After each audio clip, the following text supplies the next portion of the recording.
प्यारे छात्र एवं छात्राएं, आज पुनः एक वीडियो लेकर के आए हैं। 10वां का ये इंग्लिश में लगा हुआ है 5वां चैप्टर, जिसका नाम है एक्सपेक्टेंस स्पीच। हिंदी अर्थ होता है स्वीकृति भाषण। ये एक भाषण है। अब भाषण जो दिया है इनके सबसे पहले लेखिका कह लीजिए, जान लीजिए लेखिका है इनके आंग सान सू की, इनके लेखिका है और इनके बेटे द्वारा ये भाषण दिया गया है, जिसका नाम है एक्सपेक्टेंस स्पीच। हिंदी अर्थ हुआ स्वीकृति भाषण।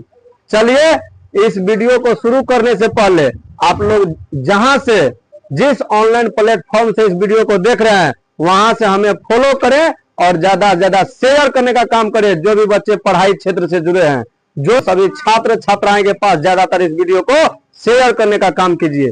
चलिए इस वीडियो को शुरू करते हैं। सबसे पहले भी कहानी कहने से पहले इसका लेखक परिचय जानना बहुत जरूरी होता है। चलिए तो लेखक परिचय जानते हैं। एक्सपेक्टेंस स्पीच स्वीकृति भाषण में अलेक्जेंडर एरिस ने अपनी महान राष्ट्रीय नेता मां आंग सान सू की के बदले में अपना कृतज्ञता पूर्ण स्वीकृति भाषण प्रस्तुत किया है। हम अलेक्जेंडर एरिस, उनके बेटे का नाम है आंग सान सू की के बेटे का नाम क्या है? Alexander Eris. ऑब्जेक्टिव में पूछ देगा, ये ध्यान से सुनना पड़ता है, ठीक ना? ध्यान से सुनिएगा तो ऑब्जेक्टिव यही से सब्जेक्ट, अगर आप कहानी जानिएगा ना तो यही से ऑब्जेक्टिव बन जाता है, सब्जेक्टिव बन जाता है। तो आंग सान सू की के बदले कौन भाषण दिए थे? अलेक्जेंडर एरिस, जिनका मतलब आंग सान सू की के बेटे थे। ये आंग सान सू की जन्म 19 जून 1945 ईस्वी को रंगून वर्मा में हुआ था। वर्मा एक ऐसे समझ लीजिए जाति का नाम है, ठीक ना, समुदाय का नाम है वर्मा, ठीक ना। वर्मा जाति में ये जन्म लिए थे आंग सान सू की। और कहां पे लिए थे? रंगून। याद रख लीजिएगा, ऑब्जेक्टिव में पूछ देता है, रंगून में इनके जन्म हुए थे। वह एक प्रसिद्ध राजनेता, प्रजातंत्र के समर्थक, सक्रिय राजनीतिक कार्यकर्ता और वर्मा की प्रजातंत्र समर्थित पार्टी नेशनल लीग के सर्वमान्य नेता है। उन्हें 1991 ईस्वी में नोबेल शांति पुरस्कार से नवाजा गया। मतलब ये नेता थे। कौन नेता थे? आंग सान सू की एक नेता थे। और इनको कौन पुरस्कार मिला है? नोबेल पुरस्कार 1991 ईस्वी में। ये भी ऑब्जेक्टिव में पूछ देगा। और आज आप लोग जान लीजिए, नोबेल पुरस्कार सबसे बड़ा पुरस्कार माना जाता है, सबसे सर्वश्रेष्ठ पुरस्कार माना जाता है नोबेल पुरस्कार को। उससे सम्मानित किया गया था किसको? आंग सान सू की को। और ये सबसे बड़ी बात, ये क्या थे? कार्यकर्ता, नेता थे, ठीक ना। स्वीडन की राजधानी ओस्लो में आयोजित नोबेल शांति पुरस्कार प्रदान करते हुए आयोजित सम्मान समारोह के दौरान, जो 10 दिसंबर 1991 ईस्वी में आयोजित हुआ था, आंग सान सू की को वर्मा की सैनिक सरकार जुंटा ने नजरबंद करके रखे हुए था, जिसके अन्यायपूर्ण शासन के खिलाफ सू की अपना सक्रिय संघर्ष जारी रखी हुई थी। आंग सान सू की के बाद 13 नवंबर 2010 ईस्वी को रिहा कर दिया गया था। ऐसे समझ लीजिए, जुंटा नाम का एक आदमी था जो इनको क्या कर लिया था? मतलब गिरफ्तार, मतलब करवा दिया था। और कहां पे थे आंग सान सू की? जेल में थे। और इसको कब निकाला गया? 2010 में निकाला गया। इसको जेल में बंदी बना करके रख लिया गया था। इसीलिए इसके बेटे जो है ना, ये भाषण दिए थे, अपने मां के बदले भाषण दिए थे, ऐसे समझ लीजिए। आंग सान सू की अनुपस्थिति में उनके पुत्र अलेक्जेंडर एरिस ने अपनी मां के बदले उनका पुरस्कार ग्रहण किया। अभी बताए ना, अपने मां के बदले पुरस्कार ग्रहण कौन किया था? Alexander Aris. भाषण कौन दिया था? Alexander Aris. लेकिन भाषण तैयार किसका किया हुआ था? आंग सान सू की का। और नहीं रहने के कारण, इनकी अनुपस्थिति में इनका बेटा भाषण दिए और पुरस्कार का भी, मतलब ऐसे समझ लीजिए, ये पुरस्कार भी यही मतलब प्राप्त किए थे इनके बेटे ही। अपनी मां की तरफ से उसने प्रस्तुत स्वीकृति भाषण दिया था। अलेक्जेंडर एरिस ने उपस्थित लोगों को संबोधित किया कि उसकी मां निश्चित रूप से यह सम्मान स्वयं के नाम पर नहीं कबूल करना चाहेगी। उसकी मां यह सम्मान समस्त वर्मा वासियों के नाम पर ही कबूल करना चाहेगी, जिन्होंने अपने देश में एक प्रजातांत्रिक सरकार की स्थापना के लिए अपना सर्वस्व दांव पर लगा दिया है। ये समझ गए कि अपना ये आंग सान सू की जो है ये बोल रहा है कि ये जो सम्मान मतलब ये जो हमको मतलब पुरस्कार मिला, नोबेल पुरस्कार, हम इसके हकदार नहीं है। कौन इसके हकदार है? सभी आदमी हकदार है। सभी वर्मा समुदाय के आदमी हकदार थे जिन्होंने इसको मतलब नेता बनाया था।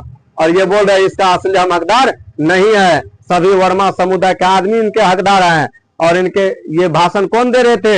अलेक्जेंडर एडिस बोल रहे थे कि हमारी माँ इस इनाम को क्या करेगी, इस पुरस्कार को क्या करेगी, स्वीकार नहीं करेगी। ये आप लोग की दुआ है, आप लोग की कृपा है, ये बोल रहे हैं अलेक्जेंडर एडिस अपने भाषण में। अलेक्जेंडर ने आगे कहा कि वर्मा के लोगों को उनको बंदी बनाई, मतलब बंदी बनाई गई, मां के साथ साथ राष्ट्र के अन्य बंदी बनाए गए वरिष्ठ नागरिकों और अत्यंत सम्मानीय नेताओं को की कैद को भी नहीं भूलना चाहिए। उसे यह भी कहना है कि रंगून में उसकी महान मां सिर्फ स्वयं की नजरबंदी अथवा कैद से मुक्ति के लिए संघर्ष नहीं कर रही, बल्कि वह विश्व स्तर पर मानवाधिकारों की बहाली के बड़े उद्देश्य के लिए संघर्षरत है। ये सब बात बताते हैं अपने भाषण में कौन? Alexander Aedes. बोल रहे हैं कि हमारी जो माँ को मतलब कोई कैद कर लिया है, ठीक ना, ये सच्चाई के लिए लड़ रहा था, सच्चाई के लिए लड़ रही थी हमारी माँ, और इसको बंदी बनाया गया है।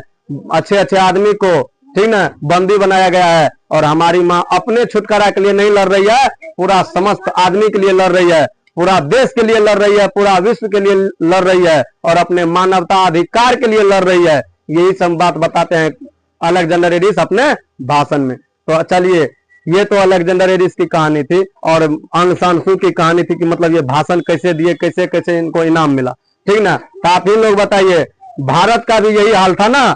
भारत में क्या था, जब अंग्रेज का जमाना था तो भारत को जो भी नेता क्या करते थे, उसके खिलाफ बोलते थे, तो क्या करते थे, महात्मा गांधी भी, जिसको बापू कहते हैं ना अपना लोग, बापू भी जेल गए थे, इनको भी जेल में बंदी बना के रख लिया गया था। सुभाष चंद्र बोस, डॉक्टर राजेंद्र प्रसाद, ठीक ना, ये सब जो सभी हमारे मतलब महापुरुष थे, इन सबको भी जेल किया गया था। काहे जेल किया गया था? ये अंग्रेज के खिलाफ आवाज उठा रहा था, अंग्रेज के खिलाफ भारतीय को क्या कर रहा था, मतलब तैयार कर रहा था कि अपना देश से अंग्रेज को क्या करना है, निकाल देना है। इसीलिए इनको क्या कर लिया जाता था, बंदी बना करके जेल भेज दिया जाता था। आप लोग ये तो जानते हैं, चंद्रशेखर आजाद पे क्या क्या किया था अंग्रेज सब, इनाम ठोक दिया था 5,000 का। बोला जो जिंदा या मुर्दा हमको ला करके दे देगा चंद्रशेखर का लाश, ठीक है, चंद्रशेखर आजाद का लाश, हम उसको क्या करेंगे, 5,000 रुपया इनाम देंगे। और चंद्रशेखर आजाद क्या कह दिए थे कि हम जिंदा कभी मतलब नहीं पकड़ा जाएंगे, जिंदा हमको कोई पकड़ नहीं सकता है। और अपने आप अंत में क्या किए थे, अपने आप गोली मार लिए थे। बताइए उसमें इसका क्या कसूर था कि अपने आप गोली मार लिए थे? यही कि अपने देश का मुक्ति चाहता था, भारत माँ की मतलब मुक्ति चाह रहा था। अपने बारे में सोचता तो कहीं पे भाग करके मतलब कहीं रह जाता, कहीं उसे कोई मतलब नहीं था। लेकिन दौ पे अपने जान को दौ पे लगा करके महापुरुष हम क्या किए थे, अपने देश को बचाए थे, भारत देश को। इसीलिए ना अपना लोग 15 अगस्त 26 जनवरी में कैसे भावुक हो जाते हैं। राष्ट्रीय गीत जब सुनाता है ना, ठीक है, तो लगेगा कि दिल रोने लगा है, ऐसा सीन क्रिएट हो जाता है, ठीक है। यही याद दिलाता है महापुरुष का। फिर यही बात है, आंग सान सू की भी वैसे ही नेता थे आंग सान सू की, कि वर्मा जाति के लिए, ये ऑब्जेक्टिव में पूछा जाएगा कि वर्मा जाति के लिए ये लड़ाई लड़ रहे थे, अपने मानवता अधिकार के लिए लड़ाई लड़ रहे थे।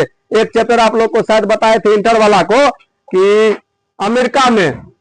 अमेरिका में निग्रो समुदाय के आदमी के साथ कैसा कैसा व्यवहार किया जाता था, ये इंटर में बताए हैं, ठीक है।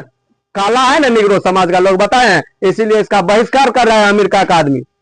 इसका मानवता अधिकार नहीं दे रहा है, नहीं वोट डालने के लिए दिया जा रहा है, नहीं सरकारी कोई फंड इसको दिया जा रहा है।